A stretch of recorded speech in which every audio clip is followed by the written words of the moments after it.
Hello lovely people, welcome to my channel. I'm Natalie and this is part 4 of our 10-day split series.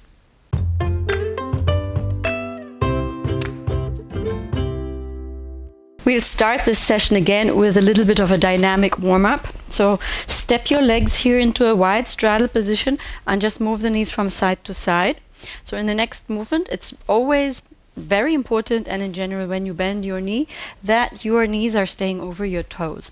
So we're gonna create a circular bend like this in this movement, and if at any point it puts a lot of strain on your knees or you feel like it doesn't feel so good for your knees, then just make the movement a little bit smaller.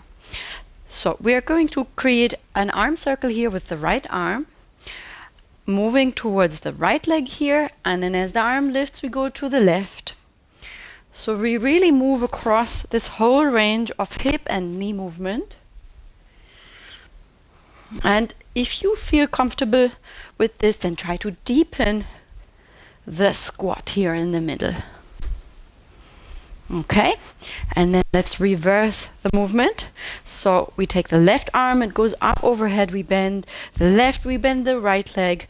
Arm lifts overhead, we bend the left, the right, and the left, and the right, and the left, and the right. Okay, great.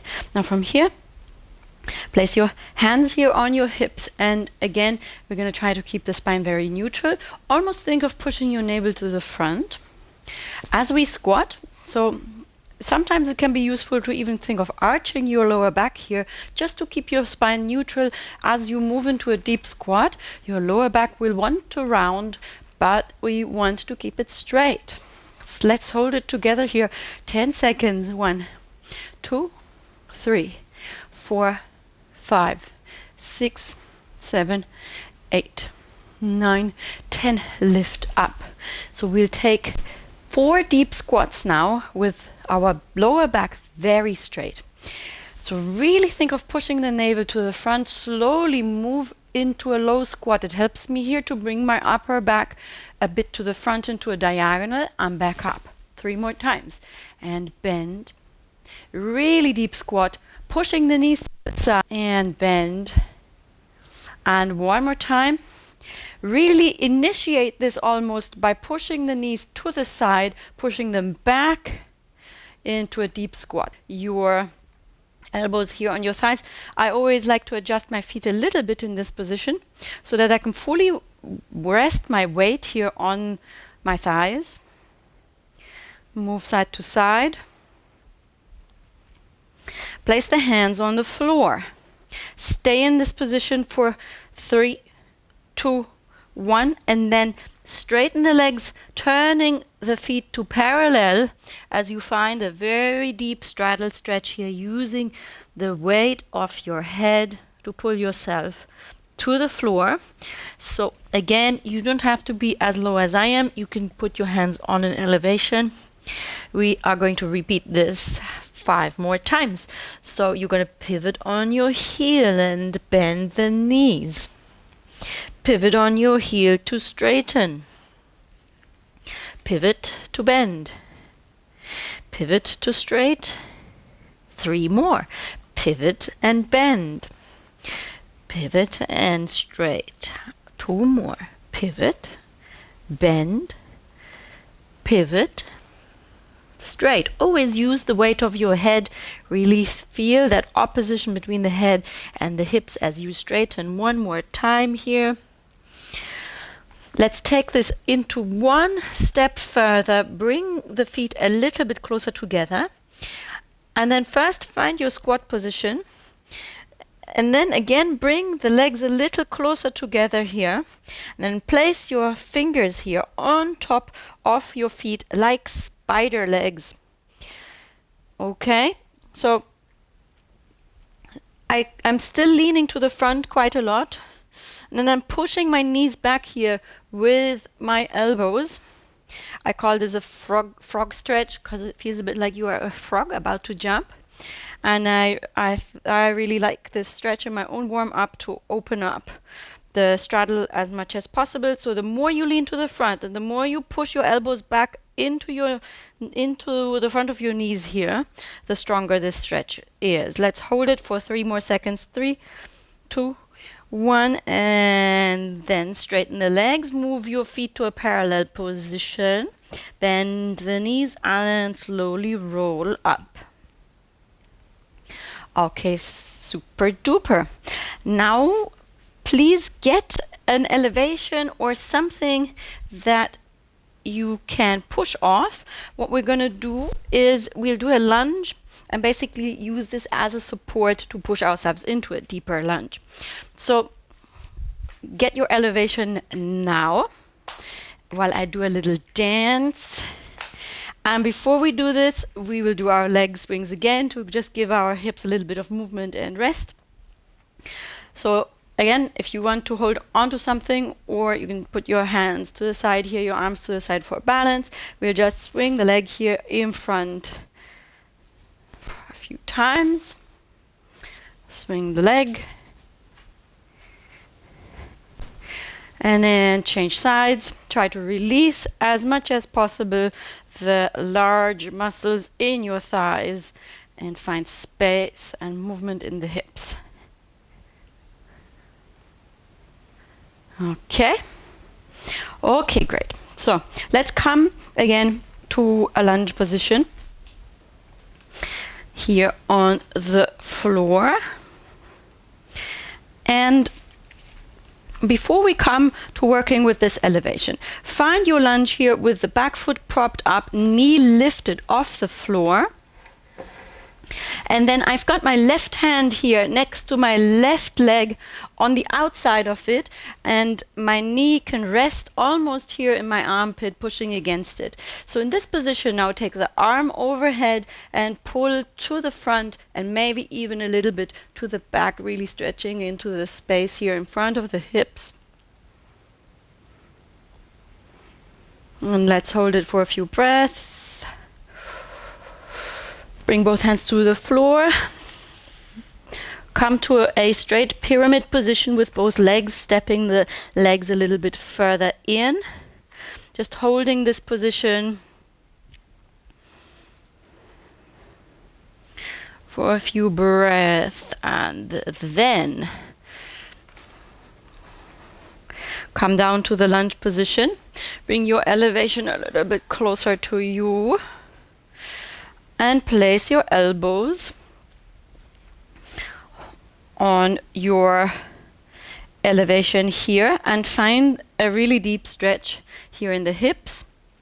Using this elevation and the possibility to just take the weight off a little bit to then re-deepen the stretch. Yeah, so it's always very useful to come out of the stretch and find a position that allows more length. So every time you come out of the stretch, your muscles release a little bit, and that allows you to find a better pathway and a position with more space for the next stretch. So from here now, if you can, bring your weight onto your hands, which will automatically pour more weight into the hips. Now it's really important here that you keep a little bit of engagement in the stomach. So pull your spine, pull your navel to your spine, lift the chest and push your shoulders down. We will only stay here in this position for a few seconds, as you will feel that unless you have very strong arms, you cannot hold as much of your weight on your hands in this position, and therefore there will be more weight in your hips.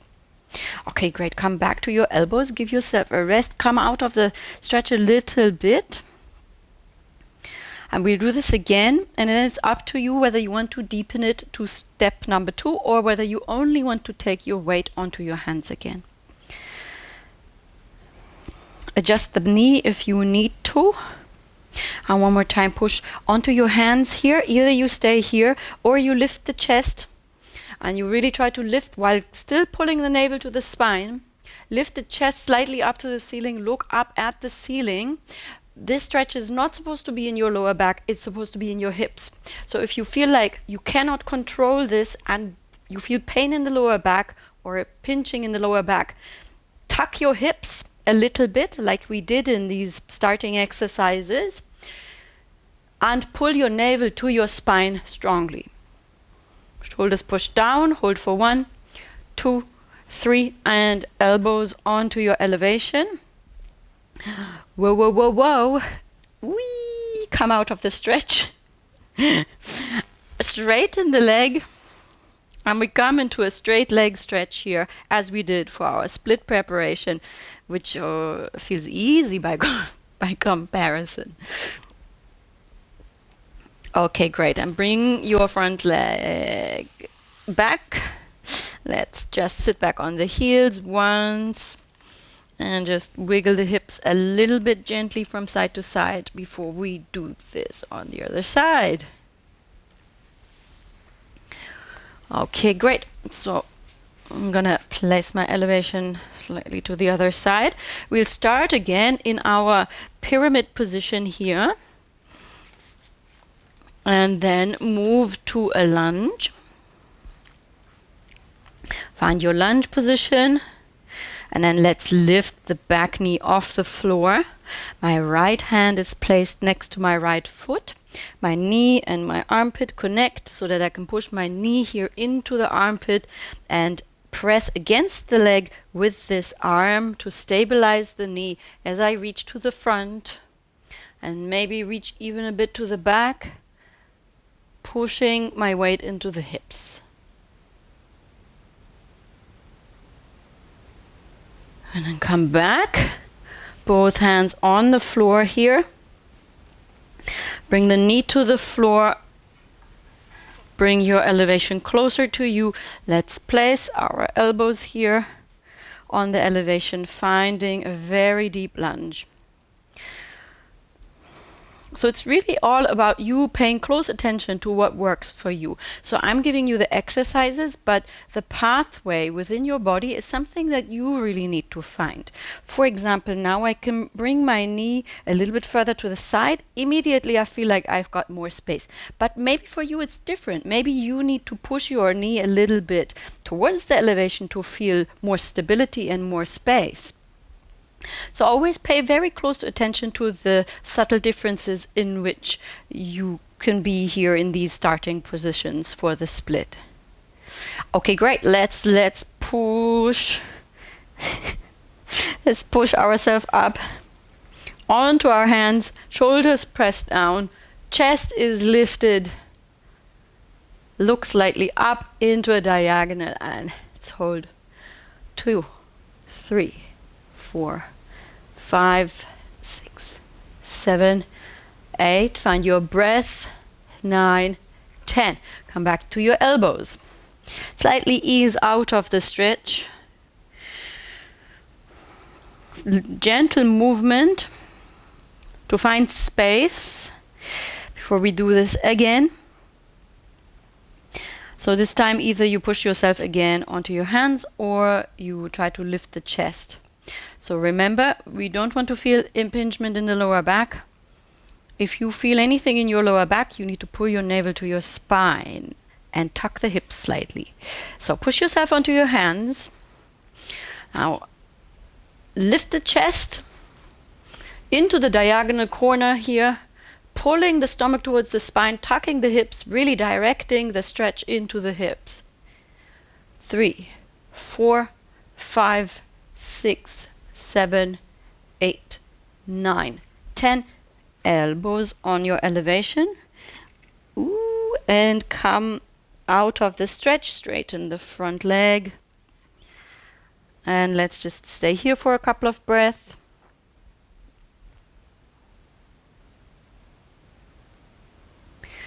Okay, bring your leg back here. And let's come again to a compact position, sitting back on the heels.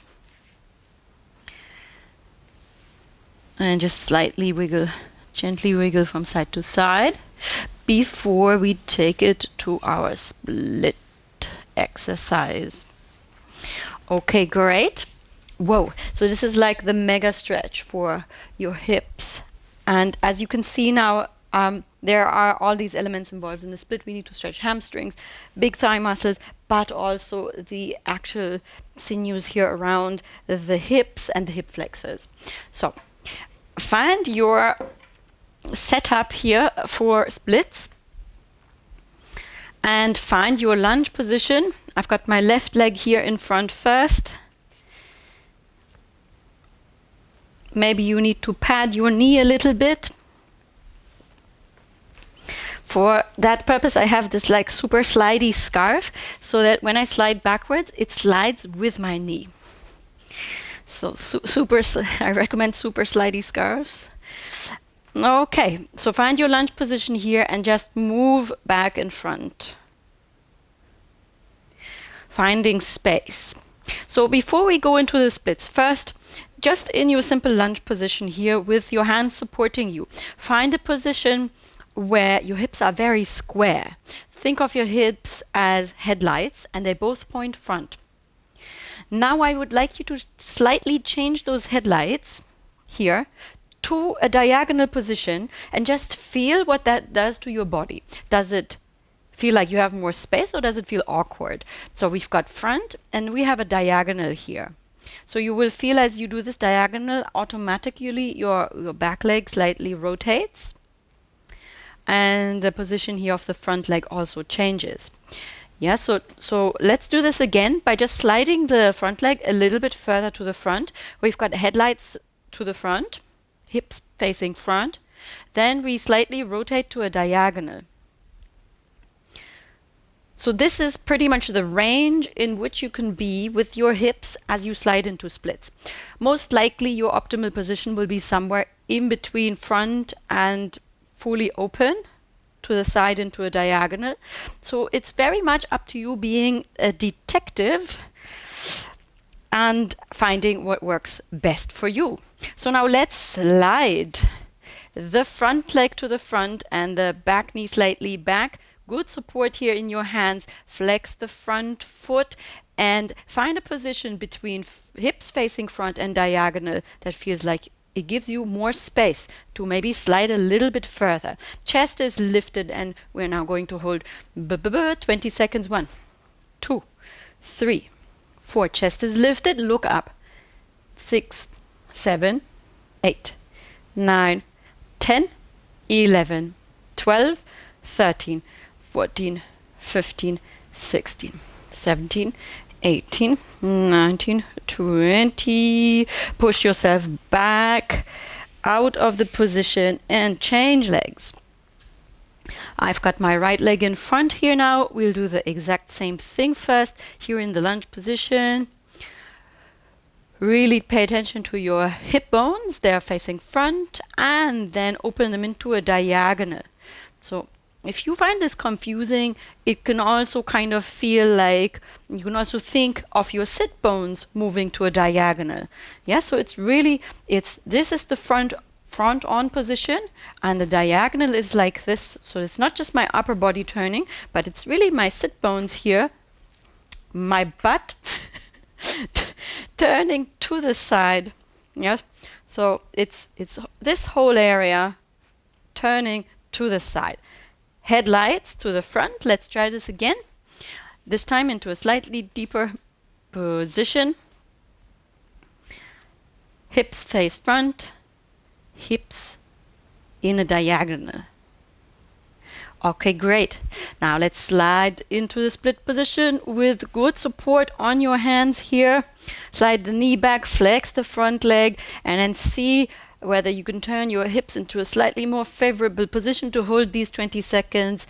Lift the chest, look up for 1, 2, 3, 4, 5, 6. Lift the chest again. 8, 9, 10, 11, 12, 13, 14, 15, 16, 17. Push the shoulders down. 19, 20.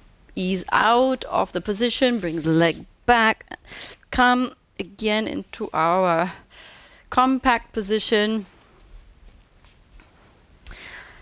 Sit bones on your heels, moving the hips from side to side. So now let's push the right hip as far as possible off to the side. Maybe it even touches the floor. And then walk your hands here into a diagonal towards the left. And hold for a few breaths. Come back. Let's do this just one more time to the right. Spill the hips off to the left. Walk the hands to the right. Hold.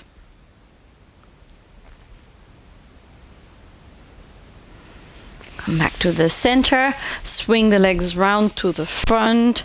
Just wiggle the knees. Flex your feet and walk your hands here on your legs as far front as feels comfortable. So this is not a big stretch anymore. It's a release exercise. So maybe your hands are here. Maybe you can even take the elbows here to the legs. Most important thing is that your legs are released. There's no tension whatsoever anymore. If you moved your legs like this, it would make your feet wiggle. And then from here, allow the weight of your head to completely release to the floor. Round back, and you're just hanging over your legs here like a rag doll. Everything is released. You're just giving yourself minimal support with your hands or with your elbows. That's all. Okay. Roll up. Give your legs one more wiggle. Okay, great. That's it. That's session number 4. Feel free to repeat. Thank you very much for practicing with me. I hope you can already feel the benefits for your flexibility regardless of where you are at and whether your goal is splits or not. See you in the next video.